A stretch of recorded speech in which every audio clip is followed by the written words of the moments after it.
Hello, Dan Joss. How are you?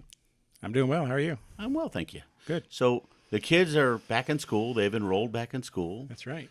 And here we are in October. That's right. And that means another open enrollment period, right? Medicare, Medicare. I was just hoping that would open up. October 15th to early December. Okay. Medicare open enrollment. So you really can't just enroll in that anytime you want? No, Why is that?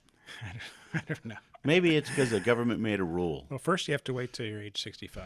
Man, another rule. So we would recommend talking with a Medicare professional within 3 or 4 months before that, Okay.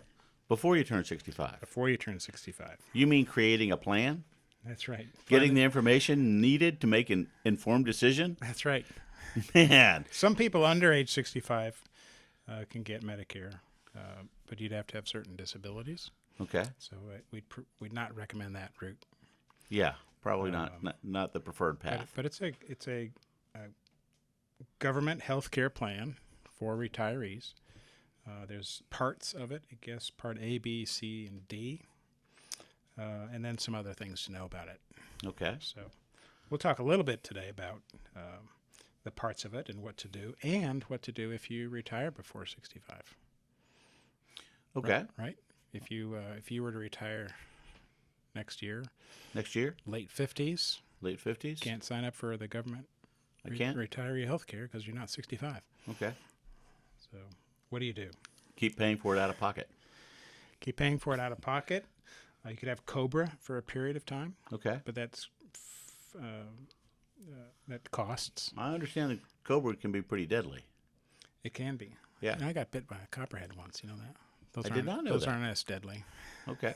I heard that it can be, but I remember when I left a job at the law firm and I looked at what the insurance was going to cost. I'm like, oh my gosh, this is crazy. I'll keep working. Yes, I'll keep working. Yeah, but Part A covers a hospital, in-hospital, and some skilled nursing facility and hospice and things like that. Okay. Part B covers doctor's visits, some outpatient care, and some home health care. Generally pays 80% of Medicare-approved services after the deductible's been met. Part D covers some prescriptions. Okay. And then Are they C the is... prescriptions that everybody seems to be chasing these days? Say that? Are they the prescriptions that everybody seems to be chasing these days? Do they cover those? I don't know. I don't know either. But I did mention 80% of Medicare approved services, which means there's a gap in there that Right. you may consider getting a supplement for. Okay. And that's a reason to talk with a professional. Right. So you know what you can do with the government-provided plans and then how to supplement those so you kind of know what your expenses are as you move past age 65. Or have some reasonable possible hope of understanding what they are. That's right. A little more information is better. Right. If you retire early, you could get a short-term plan. They've got 30, 60-day plans that you could just keep renewing. You could buy insurance from a broker off the exchange.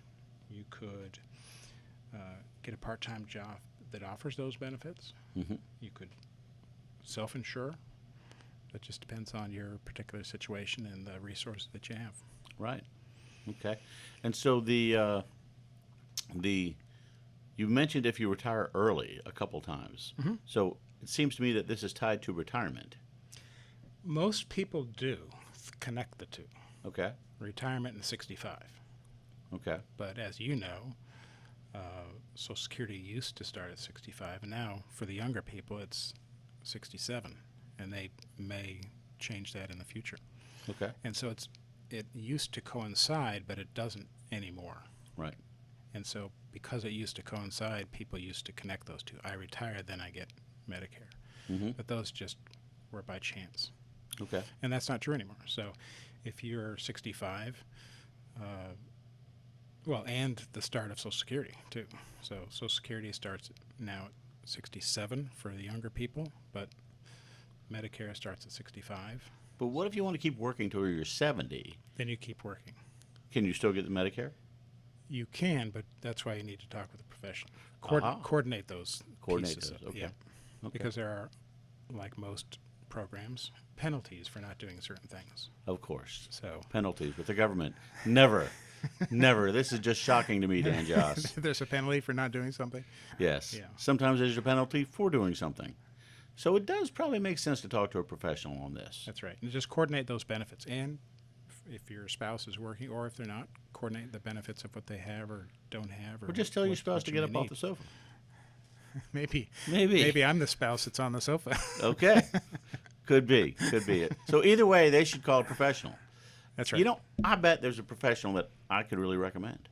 Well, I am a financial planner and investment advisor, but I'm not a Medicare professional. Okay. But we will put you in touch with somebody. All right. You'll get the ball rolling with the conversation. That's right. They can reach out to us at 757-903-2127. And our website is jossbrown.com. All right. We thank you so much. Thank you.